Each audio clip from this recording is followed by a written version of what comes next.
Why do so many good men accept less than they deserve in marriage and in life? It's because they're settling. And settling isn't love, it's low self-worth. Welcome back to the Secure Husband Podcast. Bruce Abbott, certified professional coach and founder of SecureHusband.com, where I help good men stop living small and start leading from a place of strength and courage and emotional maturity.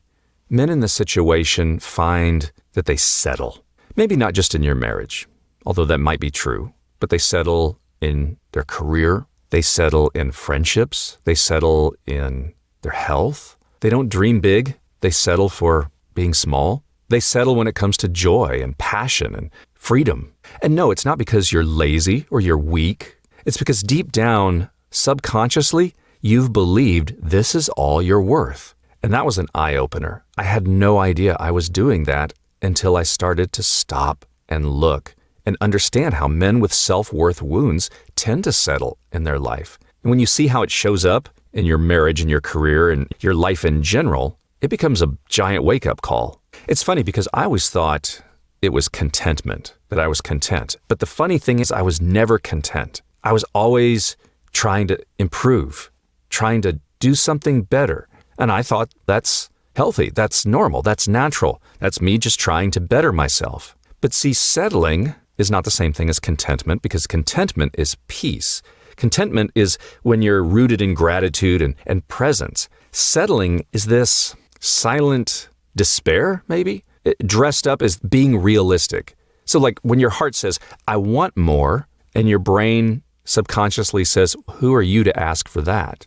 So let me clear that up a little bit. Men settle when they've stopped believing that they matter. When they've lost their voice, they've lowered their standards, they've decided it's safer not to want too much. Sometimes we consciously are aware of that. Many times we're not. And that's not peace. We mask pain with an external smile, but inside we're not at peace. And that's a challenge for us because we have to just notice where we shrink to get accepted.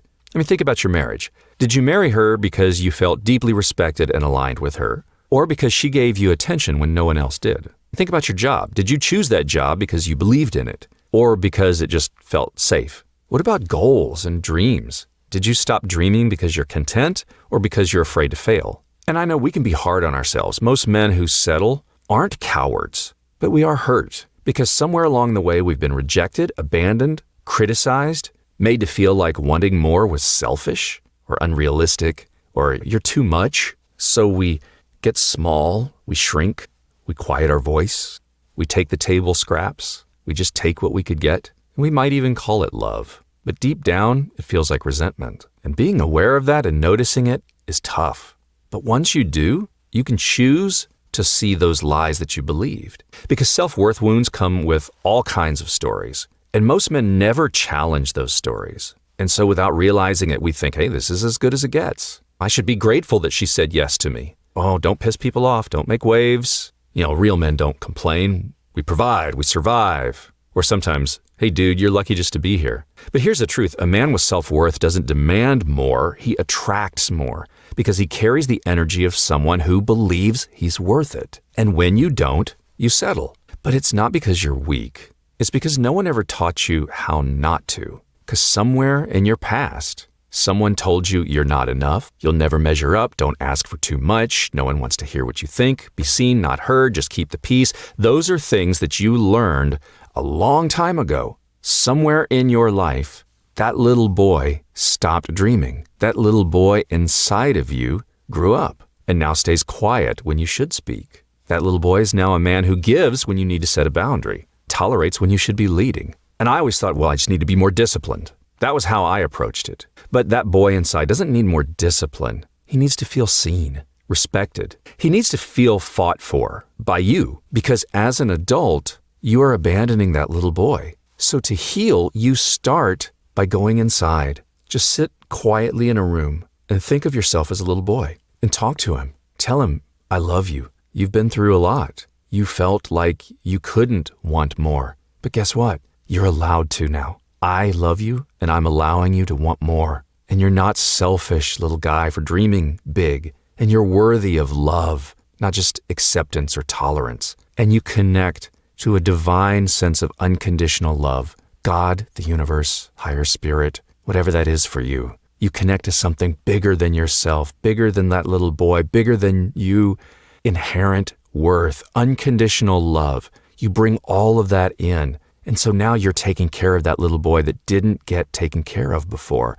And you're starting to lead him, not from fear, but from love and truth. And you start to diminish those false core beliefs that say, I'm not worthy. And as you understand this better, you see how all of this showed up in your marriage. Men with self-worth wounds, they often marry quickly. They fall for the first person who shows them interest. You get into the marriage, you avoid conflict, keep the peace. You accept disrespect, you tolerate the intolerable. You confuse being needed with being loved. And we justify these things. We say, she's a good woman. But deep inside, deep in you, quietly, you know, I'm afraid to speak up. Or you're thinking, I'm not desired. I don't feel seen. And here you've settled. Not for her, but for a version of yourself that stays small to keep the marriage intact. But true leadership doesn't settle for connection that requires self-abandonment. You can stay in this marriage and heal. We talked about courage. It takes a lot of courage to do this inner work, but you can do it in the marriage. You can grow and invite her to rise with you, but you have to stop pretending that this is what you really want when it's not. And as you heal, you start leading. You lead from wholeness. You don't have to prove that you're good enough. You don't have to earn love in this marriage. You certainly don't have to apologize for having needs, and you don't have to justify your desires. With love and calm and confidence and clarity, you can stand up for yourself. You can tell the truth. You can speak your mind clearly. Stop making peace with this pain of staying small. And you get to tell yourself, I'm not going to live like this anymore, this half of a life. And I'm not going to keep quiet so that I don't get abandoned. I'm not here to settle. I'm here to build. I'm here to build my life. I'm here to become the man I want to be. And if she comes along on that journey with me, great. But now you're leading from internal abundance, and you're not leading from fear and fear-based survival. And you bring an energy that changes everything. And you become the man that you want to be. A man who sets the standard, not in an arrogant or demanding way, but in a calm, grounded way. And you work right through that fear with courage. And you can say, hey, look, this is what I value. This is what I need in a partner. This is how I care for myself. And you know what, babe? This is what I will no longer accept. In marriage, in life, in me. It doesn't mean that you leave the marriage, no. It just means that you stop betraying yourself in order to stay. Because many times when you heal, your marriage heals too. In fact, most of the time it happens because you started leading with integrity. And when you do that, just watch how the people that are around you, especially your wife, they will either rise with you or reveal that they won't. And either way, you're not settling anymore because now you believe you're worth more than just surviving. I love the phrase, thrive, don't just survive. And if you've been settling, don't beat yourself up because that's the last thing you need. That's how you've gotten here in the first place. Give yourself love. Give yourself self-compassion. Heal that inner boy. Connect to that divine sense of inherent worth and unconditional love. Because no, you're not a failure if you've been settling. It's just you had a false sense of self-worth. But you get to change the story now. And you're not going to blame yourself. You're not going to blame other people. And you don't have to burn down the marriage. You just show up with clarity. You tell yourself, I'm done being small. I'm done shrinking. I'm done just surviving. I'm done accepting scraps. I'm here to lead with truth and peace and presence. Because no, you don't have to settle anymore. You just have to believe that who you are and what you want actually matters because you are worthy. I hope this podcast was helpful for you. If so, hey, give me a review. Hit that subscribe button for more Secure Husband episodes. Share this episode with someone who you think may need to hear this. Visit securehusband.com for more resources and to book one-on-one coaching with me. And I'll see you again on the next Secure Husband podcast. Hey, thanks for listening.